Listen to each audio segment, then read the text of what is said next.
Wright brothers ने जब 1903 में पहली बार उड़ान भरी थी ना, तो उनकी वो ऐतिहासिक उड़ान सिर्फ 12 सेकंड की थी। हाँ, बस 12 सेकंड। बिल्कुल, बस 12 सेकंड, और मतलब 120 फीट की दूरी। अगर आप लोग उस समय की तस्वीरें देखें तो वो विमान सिर्फ लकड़ी, तार और कुछ मीटर कपड़े का एक बेहद नाजुक सा ढांचा था। सही कहा आपने, वो तो बस एक शुरुआत थी। हाँ, लेकिन जरा सोचिए, उस 12 सेकंड की उड़ान से लेकर आज तक हम तकनीक के उस मुकाम पर आ गए हैं जहां आसमान में उड़ने वाले विमान सिर्फ मशीनें नहीं रहे, वे उड़ने वाले सुपर कंप्यूटर बन चुके हैं। बिल्कुल। तो आज इस विस्तृत चर्चा में, या कह लें इस डीप डाइव में, हमारा मिशन भविष्य के विमानों की दुनिया को खंगालना है। मेरा मतलब है 2030 के दशक में आने वाले छठी पीढ़ी के फाइटर जेट्स। ये एक बहुत ही शानदार सफर होने वाला है। हाँ, और हम सिर्फ ये नहीं देखेंगे कि ये जेट्स बाहर से कैसे दिखते हैं, हम इसके पीछे की उस गहरी इंजीनियरिंग को डिकोड करेंगे। मतलब वो अत्याधुनिक सेंसर, स्टेल्थ तकनीक और जेट प्रोपल्शन का पूरा विज्ञान। एकदम सही। हम समझेंगे कि कैसे ये सब मिलकर हवाई युद्ध की पूरी परिभाषा को हमेशा के लिए बदलने वाले हैं। तो चलिए शुरू करते हैं। बिल्कुल। चूंकि 2030 का दशक विमानन इतिहास में कोई छोटा मोटा अपग्रेड नहीं है, ये एक बहुत बड़ा रणनीतिक बदलाव है। अच्छा। हाँ, मतलब जब हम चौथी या पांचवी पीढ़ी की विमानों की बात करते थे ना, तो हमारा पूरा फोकस इस बात पर होता था कि विमान कितनी तेज उड़ सकता है या कितने घातक हथियार ले जा सकता है। सही बात है। लेकिन छठी पीढ़ी के जेट्स एक बिल्कुल ही नए सिद्धांत पर काम करते हैं। अब बात सिर्फ गति या हथियारों की नहीं रह गई है। तो फिर किस चीज की है? बात इस बात की है कि युद्ध के मैदान में उस असीमित डेटा को और सूचना को कितनी तेजी से प्रोसेस किया जा रहा है। चलिए इसको थोड़ा आसान भाषा में समझते हैं। अगर हमें भविष्य की इस तकनीक को समझना है तो सबसे पहले ये जानना होगा कि युद्ध के मैदान में इन जेट्स का असली काम क्या होगा। हाँ, ये समझना बहुत जरूरी है। मतलब हॉलीवुड की फिल्मों में हम हमेशा देखते हैं कि दो लड़ाकू विमान आसमान में आमने सामने आ गए हैं, गोलियां चल रही हैं, मिसाइलें दागी जा रही हैं, जिसे हम आम भाषा में डॉग फाइट कहते हैं। बिल्कुल। लेकिन 2030 के दशक में ये डॉग फाइट शायद इतिहास का हिस्सा बन जाएगी। एकदम सही कह रही हैं आप। अब सारा फोकस सिस्टम्स के समन्वय पर होगा। हाँ, मैंने पढ़ा था कि अमेरिका का F-47 प्रोजेक्ट हो या यूरोप का GCAP प्रोग्राम, वे सिर्फ एक विमान नहीं बना रहे हैं, वे एक सिस्टम ऑफ सिस्टम्स तैयार कर रहे हैं। राइट। अगर मैं इसे एक एनालॉजी से समझाऊं तो ये वैसा ही है जैसे शतरंज का कोई ग्रैंड मास्टर बोर्ड के पीछे एक सुरक्षित कोने में बैठा है। हाँ। और वो अपने प्यादों को आगे भेजकर पूरे खेल को कंट्रोल कर रहा है। ये नए जेट्स आसमान में उसी ग्रैंड मास्टर की भूमिका निभाएंगे। यहाँ जो बात सबसे हैरान करने वाली है ना, वो ये है कि छठी पीढ़ी के इस सिस्टम ऑफ सिस्टम्स में एक अकेला इंसान सब कुछ नहीं कर रहा है। अच्छा, तो फिर कौन कर रहा है? सारा खेल AI मतलब आर्टिफिशियल इंटेलिजेंस और मानव रहित प्रणालियों के सटीक तालमेल का है। अरे वाह। इसे ऐसे समझिए कि आज के समय का जो पांचवी पीढ़ी का F-35 जेट है, जिसे हम पहले ही एक उड़ता हुआ डेटा सेंटर मानते हैं, हाँ। वो भी 2030 के दशक तक अपग्रेड होकर एक तरह से ड्रोन कमांडर में बदल जाएगा।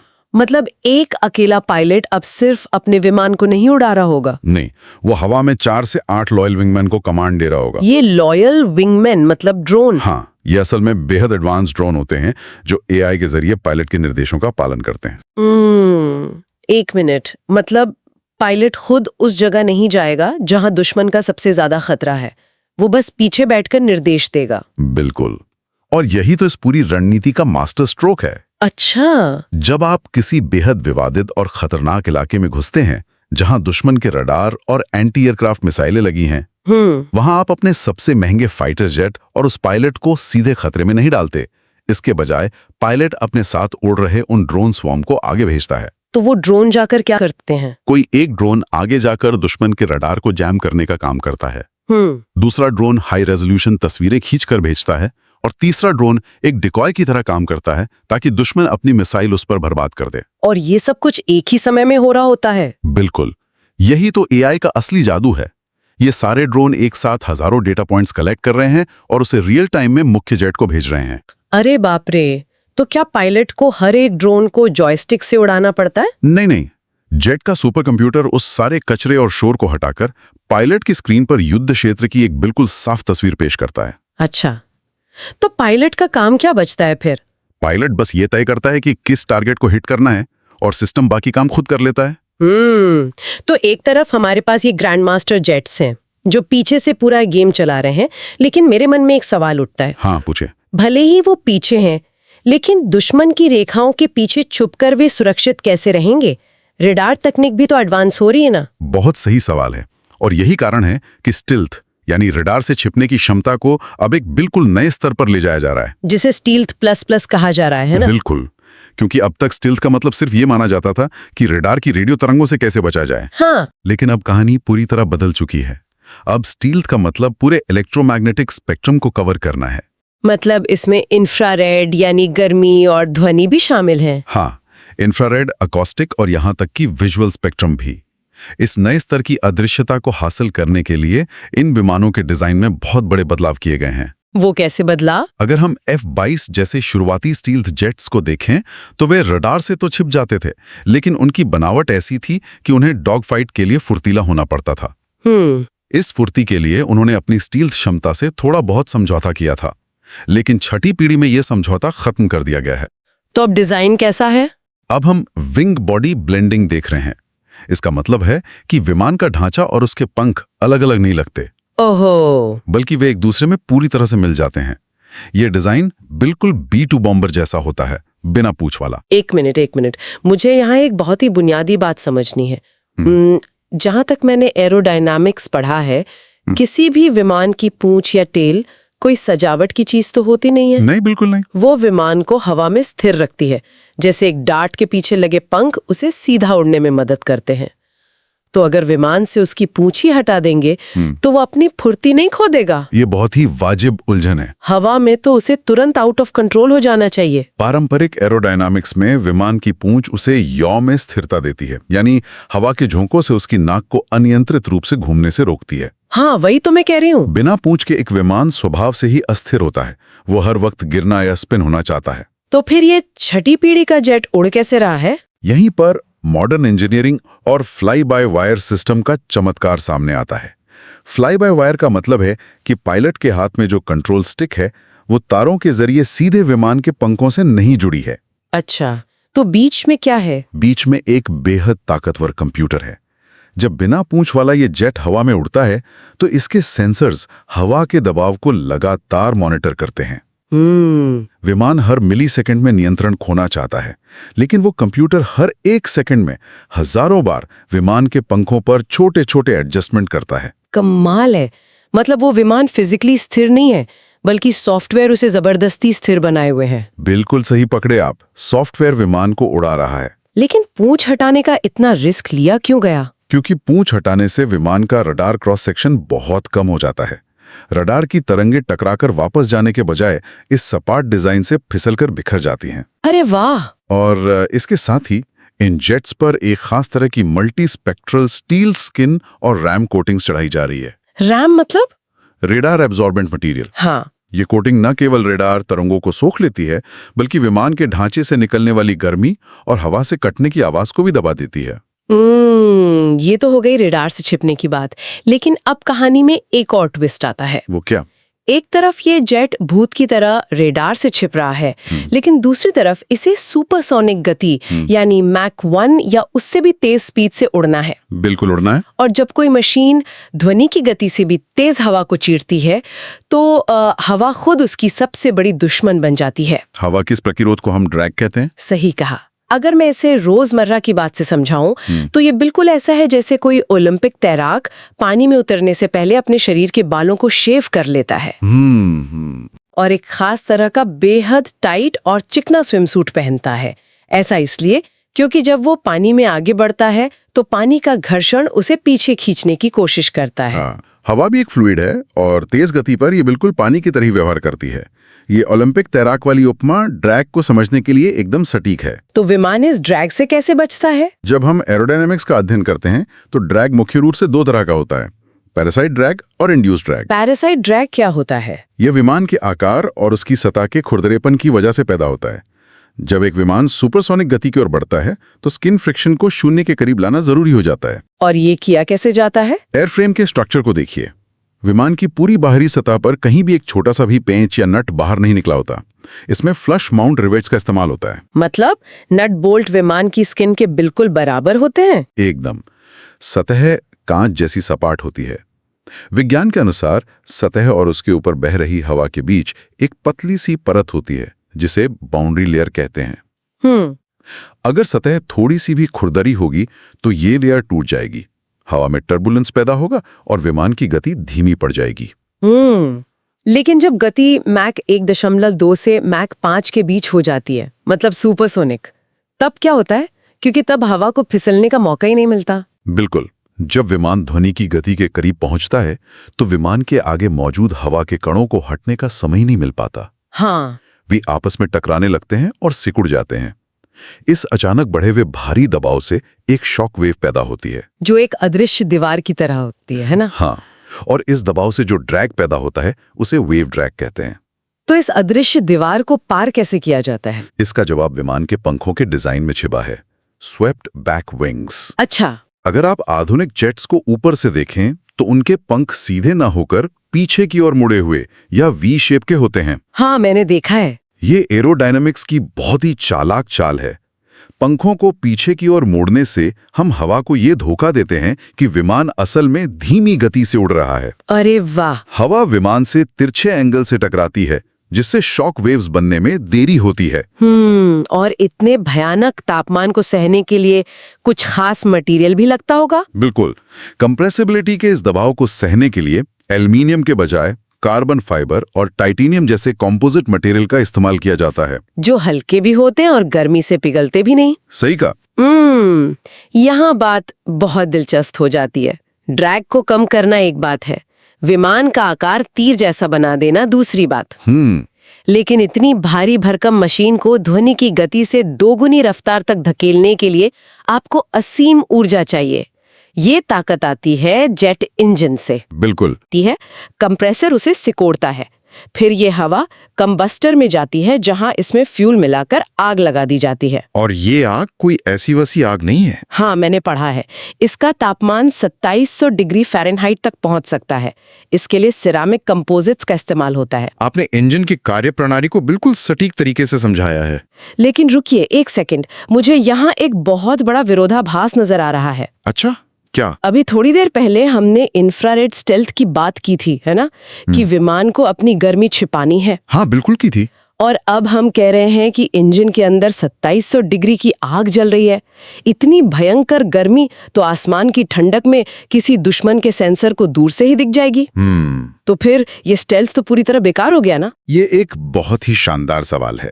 जब आप तकनीक को गहराई से देखते हैं तो ऐसे ही सवाल सामने आते हैं, और यहीं पर आधुनिक टर्बोफैन इंजन की इंजीनियरिंग अपना कमाल दिखाती है। अच्छा, कैसे? देखिए, सामने के पंखे से जो हवा इंजन के अंदर आती है वो सारी की सारी हवा उस 2700 डिग्री वाले कंबस्टर में नहीं जाती। तो कहाँ जाती है? इंजन को ऐसे डिजाइन किया गया है कि हवा का एक बहुत बड़ा हिस्सा इंजन के मुख्य कोर के बाहर से बाईपास होकर सीधे पीछे चला जाता है। जिसे बाईपास रेशियो कहते हैं। बिल्कुल। अब क्योंकि ये बाईपास हवा आग के संपर्क में नहीं आई है, इसलिए ये बहुत ठंडी होती है। ओके, तो एक तरफ से जलती हुई गैस पीछे आ रही है और दूसरी तरफ से ये ठंडी बाईपास हवा। हाँ, अब इंजन के बिल्कुल पिछले हिस्से में एक मिक्सर लगा होता है। ये मिक्सर उस गर्म गैस को बाहर निकलने से ठीक पहले उस ठंडी हवा के साथ मिला देता है। तो इसका मतलब ये हुआ कि वो इंजन उस भयानक गर्म गैस को ठंडी हवा के एक कंबल में लपेट कर बाहर फेंक रहा है। आपने बिल्कुल सही शब्द इस्तेमाल किया। एक कंबल।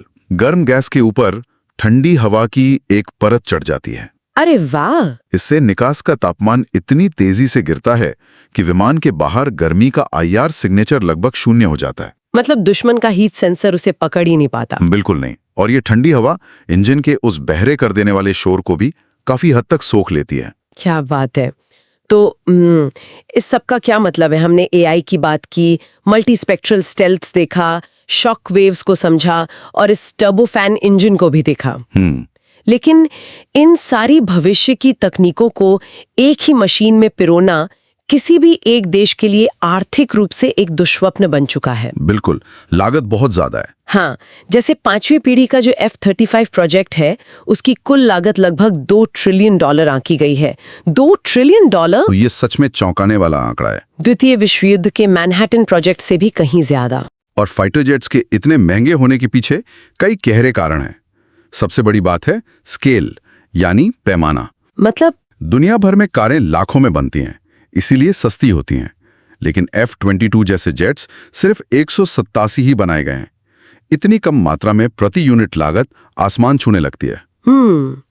और रिसर्च में भी तो 20 साल लगते हैं। हाँ, RD-T&D में अरबों डॉलर का खर्च आता है। इसीलिए अब दुनिया का कोई भी देश अकेले ऐसे प्रोजेक्ट्स को हाथ लगाने से बच रहा है। इसलिए हम देख रहे हैं कि देश आपस में हाथ मिला रहे हैं, जैसे ग्लोबल कॉम्बैट एयर प्रोग्राम यानी GCAP। बिल्कुल। इसमें ब्रिटेन, इटली और जापान मिलकर अपना 6ठी पीढ़ी का विमान बना रहे हैं।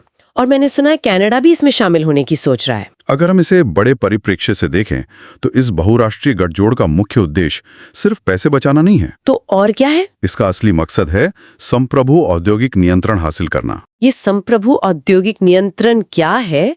इसे थोड़ा आसान भाषा में समझाइए। मान लीजिए एक देश अपनी वायुसेना के लिए किसी दूसरे देश से बने बनाए फाइटर जेट खरीद लेता है।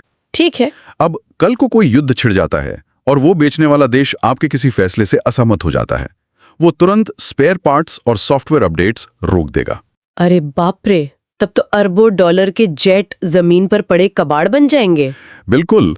आज कोई भी देश अपनी सुरक्षा के लिए किसी दूसरे की विदेश नीति पर निर्भर नहीं रहना चाहता। हाँ, ये तो है। GCAP जैसे प्रोग्राम के जरिए ये देश न सिर्फ तकनीक विकसित कर रहे हैं बल्कि अपने घरेलू सप्लाई चेन को बचा रहे हैं। कनाडा का उदाहरण लें, उनके पास दुनिया का 7वां सबसे बड़ा एरोस्पेस सेक्टर है। वे सिर्फ अमेरिका से एक मशीन नहीं खरीदना चाहते, वे चाहते हैं कि उनके अपने उद्योग भी इन तकनीकों को बनाने में शामिल हों ताकि भविष्य में वे आत्मनिर्भर रहें। तो मतलब 2030 के दशक में वही वायुसेनाएं राज करेंगी जो न सिर्फ बेहतरीन मशीनें बना सकती हैं बल्कि सप्लाई चेन पर अपना पूरा नियंत्रण रख सकती हैं। एकदम सही। ये अब सिर्फ तकनीक का नहीं बल्कि अर्थशास्त्र का युद्ध है। तो चलिए इस पूरी पड़ताल के धागों को एक साथ समेटते हैं। 6ठी पीढ़ी के ये फाइटर जेट्स सिर्फ ध्वनि की गति से तेज उड़ने वाले धातु के टुकड़े नहीं हैं। बिल्कुल नहीं, वे एक उड़ते हुए नर्वस सिस्टम की तरह हैं। हाँ, आज हमने देखा कि कैसे उनका system of systems approach dog fight को इतिहास बना रहा है, कैसे बिना पूंछ वाले विमान को सॉफ्टवेयर स्थिरता देता है और कैसे swapped back wings shock waves को मात देते हैं। बिल्कुल। और अंत में हमने जाना कि इस असीमित शक्ति को बनाने का अर्थशास्त्र देशों को संप्रभु नियंत्रण की ओर धकेल रहा है। ये सारी तकनीकें इस बात पर केंद्रित हैं कि इंसान की जान को जोखिम में डाले बिना अचूक सटीकता हासिल की जाए। सही कहा। लेकिन इस सब पर विचार करते हुए एक बहुत ही अजीब सा सवाल मेरे मन में आता है। क्या? जरा आप सोचिए, एक अकेला पायलट 60,000 फीट की ऊंचाई पर बैठा है, ध्वनि की गति से दोगुनी रफ्तार पर है। उसके इर्द गिर्द AI ड्रोन स्वॉर्म का एक पूरा जाल बिछा है जिसका वो संचालन कर रहा है। उसकी स्क्रीन पर सैकड़ों डेटा पॉइंट्स फ्लैश हो रहे हैं। हाँ। तकनीक ने भले ही विमानों की क्षमता असीमित कर दी हो, लेकिन इस पूरे सिस्टम के बीच बैठे उस अकेले इंसान के दिमाग का क्या? ये एक बहुत ही गहरा सवाल है। मतलब 1 सेकंड के 100वें हिस्से में इतनी जानकारी प्रोसेस करने का कितना भयानक मनोवैज्ञानिक दबाव उस इंसान पर होगा? क्या भविष्य का असली युद्ध आसमान में लड़ा जाएगा या फिर उस अकेले पायलट के दिमाग के अंदर? सोचने वाली बात है। हम अगले सफर पर ऐसे ही किसी दिलचस्प विषय के साथ फिर मिलेंगे। देखो दुनिया, इसके राज को जानो, हर एक इन्वेंशन की स्टोरी पहचानो। कैसे चलती है मशीन, क्या है मोशन का फंडा, क्लियर होगा अब हर concept. No more tension, no फिकर, come on physics to boy.